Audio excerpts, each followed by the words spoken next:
Alors salut à tous, aujourd'hui on va étudier ce dessin. C'est un portrait de ma douce femme que j'ai fait il y a une semaine ou deux. Et quand je vous ai demandé ce que vous vouliez savoir par rapport à ce dessin, j'ai eu évidemment plein de questions plus ou moins diverses et variées. Mais il y a eu une concentration sur la question des vêtements, la question du tissu. Donc on va étudier ce dessin un peu dans son ensemble avec un accent sur le tissu. Abonnez-vous les amis si vous ne l'avez pas fait parce qu'il y a pas mal de contenu justement sur les drapés qui va arriver, sur l'anatomie qui va arriver, des peintures, des trucs cool pour s'éduquer artistiquement et faire de meilleurs dessins, de meilleures peintures. C'est parti.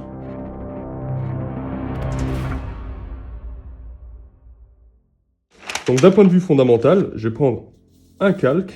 L'idée c'est qu'il va falloir réussir à comprendre les formes en fait. On voit que le tissu il fait ça ici.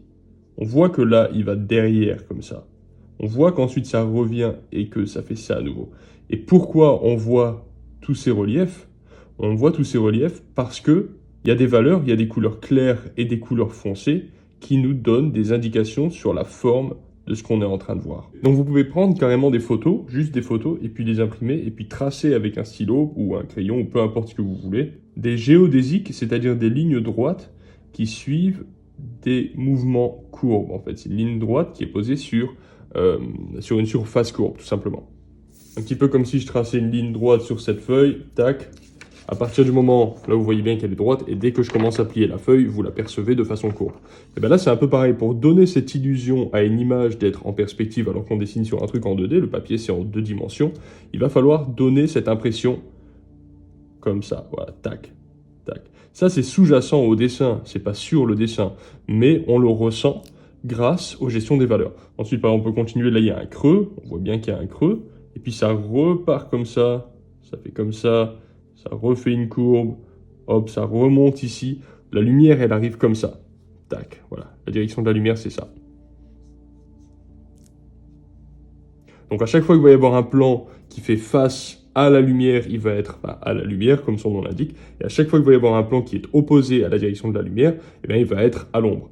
Jusque-là, il ne faut pas être un génie pour le comprendre, mais d'un point de vue technique, d'un point de vue au crayon, appliqué ou à la peinture, peu importe, ça signifie des changements de valeur. Allez, on continue, cette petite ligne, elle continue comme ça. Donc là, on voit bien tout ce qui est orienté plutôt vers là-bas, c'est à l'ombre.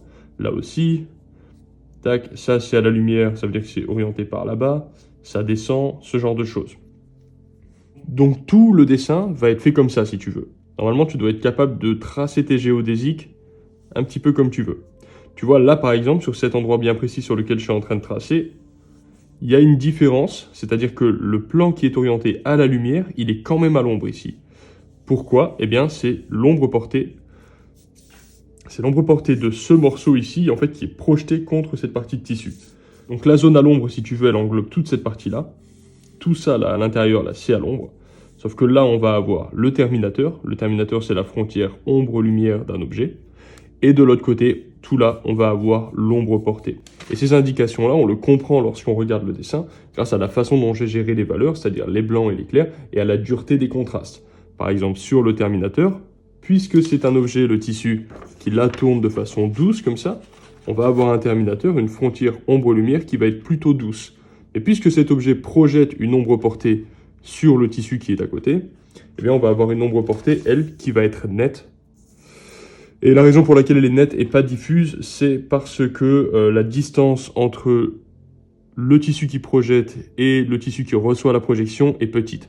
C'est un autre débat, on fera une autre vidéo, un de ces quatre, sur les ombres portées, comment gérer leur dureté et leur douceur. Bref, dans tous les cas, la capacité à faire un rendu réaliste, ça se limite à être capable de faire des valeurs qui donnent les informations nécessaires sur la forme de l'objet qu'on est en train de faire. C'est ça, en fait, la clé du réalisme. Et évidemment, c'est plus facile à dire qu'à faire. C'est pour ça qu'en général, on utilise des modèles. Moi, j'ai utilisé un modèle, j'ai recopié une photo le plus proche possible de la réalité. Et du coup, il va falloir avoir un bon sens de l'observation. Parce que comme on peut voir sur ce dessin, cette logique de lumière et d'ombre qui va être sur le tissu, ça va être exactement pareil sur la peau. Mais la différence entre le tissu et la peau, ça va être la couleur locale. La couleur locale de la peau de ma femme, c'est plutôt marron foncé. Alors que la couleur locale du tissu, c'est blanc. Là, en l'occurrence, ce tissu en tout cas. Donc sur par exemple la main, on va avoir le même phénomène. On va voir que ça va venir comme ça, tac. Donc là on voit les deux facettes, hein. Le haut de la main, cette partie-là, tac. Ça c'est ce qu'on a vu la dernière fois, la précédente vidéo sur les mains, c'était ça le thème. Hein. Et là on va voir le côté de la main. Eh bien ce côté-là, il est à l'ombre, ça se voit clairement. ce côté-là, il est à la lumière. De la même façon que sur le poignet, on va voir ce côté-là qui est à l'ombre et ce côté-là qui est à la lumière. Mais effectivement, ce qu'on peut voir, c'est que même la partie à la lumière est foncée, juste à cause de la couleur locale de sa peau. Et sur cette partie-là, on va avoir l'ombre portée du tissu sur le bras. Et ce qu'on peut voir qui est assez intéressant, c'est que l'ombre portée du tissu blanc sur le tissu blanc, ça va avoir cette valeur, c'est-à-dire à peu près un petit peu médium, un petit peu entre blanc et noir. Et ensuite, l'ombre portée du tissu blanc sur le bras, ça va avoir une valeur beaucoup plus foncée. C'est pas dû au tissu qui projette l'ombre, c'est dû à la surface qui reçoit l'ombre. Tu peux le voir comme ça.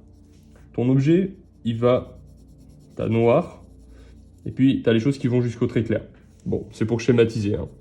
Si t'as un objet qui est ici, c'est-à-dire que la couleur locale de l'objet, c'est ça. Ça veut dire que c'est un genre de gris. Pour connaître la valeur de l'objet à l'ombre, c'est-à-dire que si par exemple je fais un petit cube comme ça, la couleur locale de l'objet, c'est ça. Et pour connaître la valeur de l'objet à l'ombre, en fait, je vais jusqu'au noir pur et je divise en deux. Donc en fait, c'est ça. Donc la couleur de l'objet à l'ombre, si sa couleur locale c'est gris comme ça, et ben c'est ici. Alors évidemment, là, mon schéma, il est mal fait, c'est vraiment pour vous expliquer le concept. Et ce que ça signifie, c'est que si tu as un objet, on refait un petit dégradé comme ça, admettons de noir pur jusqu'à blanc pur, si tu as un objet qui est blanc pur qui est à la lumière, la couleur de l'ombre, la couleur de la partie à l'ombre de cet objet, tu prends le milieu entre le noir, le blanc, et c'est là. C'est ici, c'est à 50%. Si tu prends un objet qui est là, sa valeur locale, c'est là, et bien pareil, tu prends sa valeur locale, tu prends le noir pur, et entre les deux, tu as sa couleur à l'ombre. Et ainsi de suite, à chaque fois que tu vas avoir un objet qui aura une nouvelle couleur locale, tu vas faire la moyenne entre sa couleur locale, le noir pur, et au milieu, ça va être la couleur. Et au milieu, ça va être la couleur de l'objet, mais à l'ombre. Attention, ça c'est une moyenne, ça permet d'avoir une idée. Mais en réalité, c'est un petit peu différent parce que l'ombre, c'est beaucoup de lumière réfléchie. Donc s'il n'y a pas de lumière réfléchie du tout, la partie à l'ombre va être noir pur, comme la lune par exemple. La partie à l'ombre de la lune est complètement noir pur. Et vu que la lune, le sol, il doit être quand même pas mal gris, bien effectivement on pourrait s'attendre à ce que la partie à l'ombre de la lune soit, par rapport à cette règle-là en tout cas, à 50% entre la couleur locale et le noir pur, mais c'est pas le cas parce qu'il n'y a pas de lumière réfléchie. Ce que je viens de vous dire là, c'est une généralité dans le cadre où on est dans un monde où il y a une lumière réfléchie normale, on va dire, durant la journée, quoi. Voilà, j'espère que c'était pas trop technique et que je vous ai pas perdu. Quoi qu'il en soit, c'est grâce à ces masses de valeurs, couleur locale, lumière et ombre, qu'on va pouvoir comprendre un petit peu la couleur du tissu par rapport à la couleur de peau, les volumes du tissu, les volumes du corps. On peut ressentir correctement que le bras il tourne dans ce sens, typiquement, que ce bras-là il tourne dans ce sens. On le voit grâce aux bijoux, mais on le voit aussi tout simplement parce qu'on le ressent.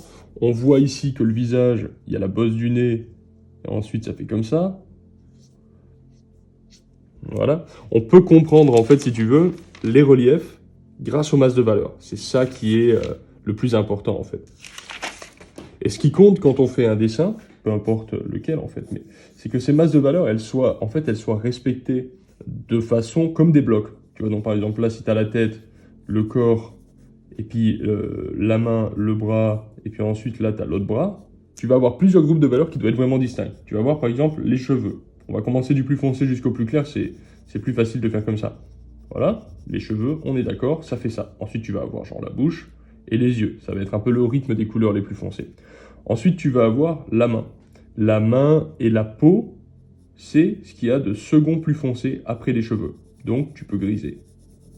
Tu peux tout griser.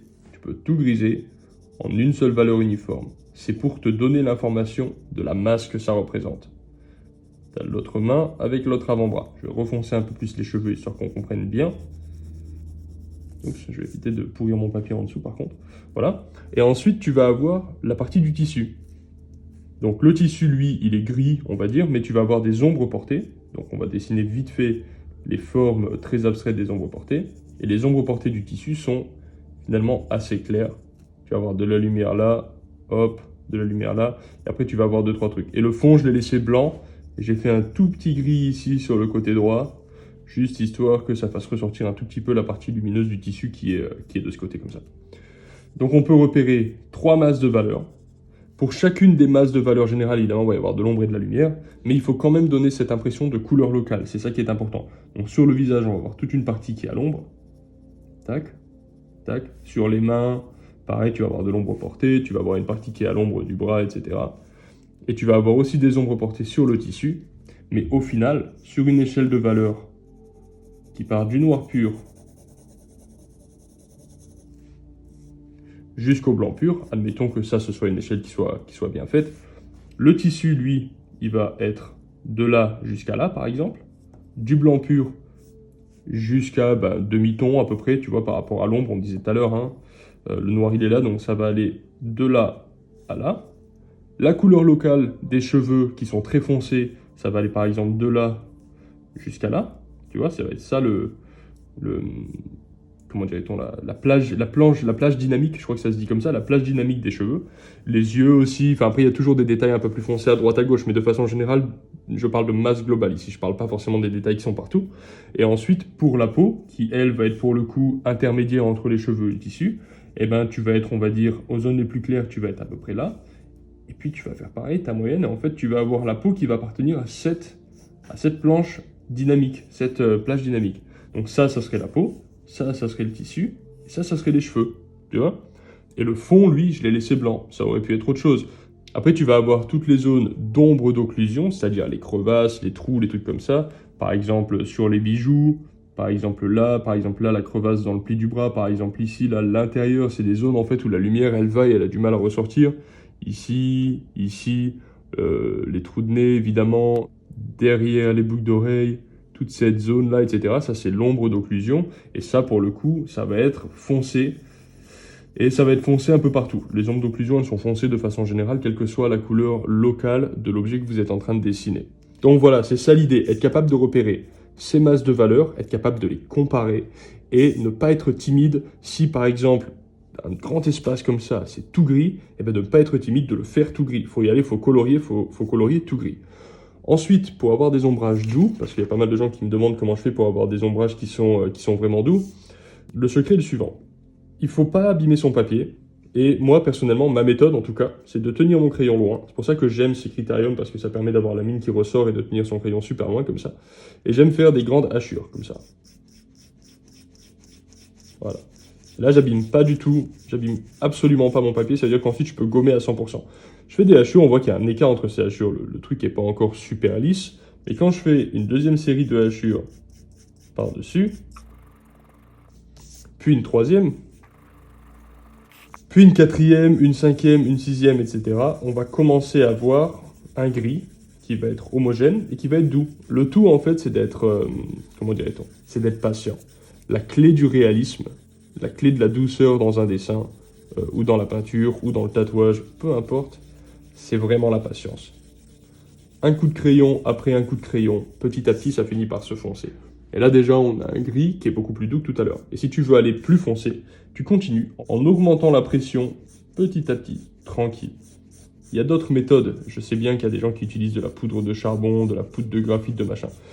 Moi, j'aime bien dessiner avec des méthodes qui soient simples. Simple dans le sens où avec un crayon et un bout de papier, je peux faire un dessin réaliste. Je n'ai pas besoin d'avoir des caches, des bouts de charbon, des aérographes, des trucs comme ça. Chacun son délire. Mais personnellement, j'aime le dessin quand il est, on va dire, minimaliste dans l'approche et beau dans le rendu. Voilà, ça c'est assez personnel finalement.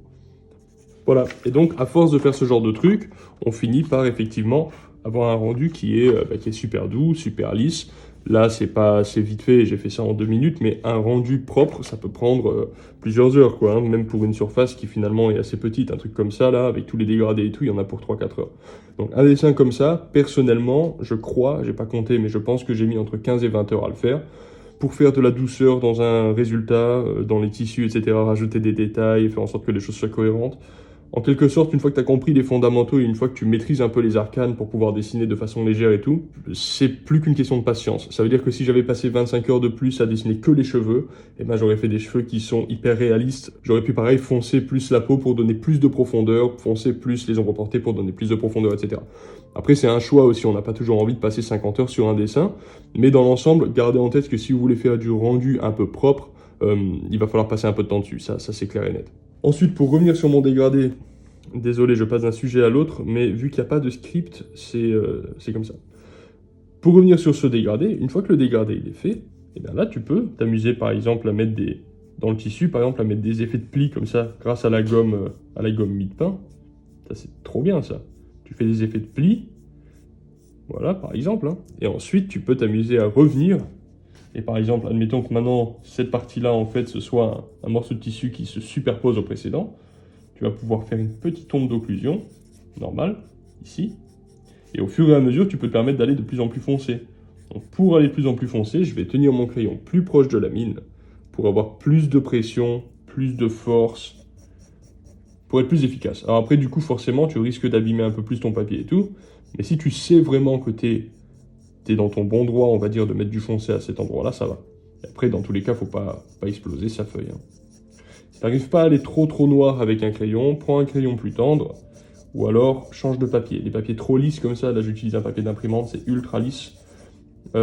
Ça permet pas d'aller très noir en général. Voilà. Voilà par exemple. Et ensuite, tu vois du coup, l'idée, c'est de pouvoir rendre compte de ce qu'on disait tout à l'heure, c'est-à-dire ces volumes en fait qui passent devant, tac. Tu vois, ça ce sont les fameuses géodésiques dont on parlait au début de la vidéo.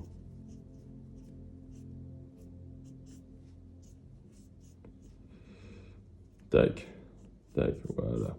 Donc, pour récapituler, cette logique de comparaison de masse de valeur, résumée à cette partie qu'on a vue tout à l'heure, c'est-à-dire la relation entre couleur locale, couleur à l'ombre, et puis le blanc, le noir et tout, et puis être capable de faire en sorte de ressentir petit à petit la forme en perspective des volumes, cumulé avec beaucoup de patience et suffisamment de pratique pour savoir tenir son crayon correctement, pour avoir un petit peu de dextérité, et ben ça finit par faire ce genre de dessin, ou alors des dessins même beaucoup plus compliqués, hein. Il y a des gens qui font des dessins beaucoup plus réalistes, beaucoup mieux faits, ou alors complètement d'imagination et tout. Il y a des dessinateurs incroyables. Sachant tout de même une petite chose, c'est que le fait que moi je choisisse de faire des ombrages doux, c'est un choix subjectif, c'est mon goût personnel. Moi j'ai toujours aimé les choses très douces, très lisses et tout, mais ça voilà, c'est perso. Il y a d'autres artistes qui font des dessins tout aussi, on va dire, réalistes d'un point de vue des fondamentaux, ça veut dire qu'ils respectent à 100% tout ce qu'il faut respecter, mais il va y avoir une texture plus avec des hachures visibles, etc. Et c'est très beau aussi. Ça après c'est un petit peu à chacun de faire comme il veut, c'est comme le fait d'utiliser plus ou moins d'empattement en peinture à l'huile. C'est pas ça qui va faire que la peinture sera belle ou pas belle. Ça on va dire que c'est une interprétation artistique qui va être en fait subjective. Ce qui compte, c'est d'avoir une bonne compréhension des fondamentaux, une bonne compréhension des volumes, des valeurs, de la lumière, une bonne capacité à comparer ces valeurs, etc. Tout un tas de trucs qu'on voit constamment sur cette chaîne. Ensuite, la façon dont vous allez le mettre en application, ça après ça vous est propre et c'est ça qui détermine un peu le style de chacun finalement. J'ai bien entendu votre désir de faire plus de trucs sur les tissus, etc. Donc la prochaine fois, on fera une vidéo qui va être plus axée, je pense, sur les tissus. Ça va être cool. Alors, les amis, le temps est venu de passer à la critique d'art, puisque je vous avais dit la dernière fois qu'on allait faire ça en fin de vidéo. Et en fait, j'ai changé d'avis parce que c'est trop long de faire les critiques d'art individuelles, et du coup, ça va amener une vidéo de genre 30 minutes, un truc comme ça, avec la moitié de la longueur de la vidéo qui est sur la critique. Donc, je vais faire une vidéo, peut-être pas la prochaine, mais bientôt, où on va faire une vidéo dédiée pour les critiques des trucs que vous m'avez envoyés. Il y a des trucs vraiment super sympas. Vous pouvez m'envoyer vos dessins ou vos peintures à cette adresse mail ou alors sur mon Instagram. Et puis du coup, bientôt, je ferai une vidéo dédiée à ça où je passerai un petit peu en revue toutes les œuvres que vous m'aurez envoyées. Je pense que ce sera mieux de cibler comme ça. En attendant, je vous dis à la prochaine. Passez le message à vos amis si vous appréciez le contenu de cette chaîne. Et puis à plus, bye.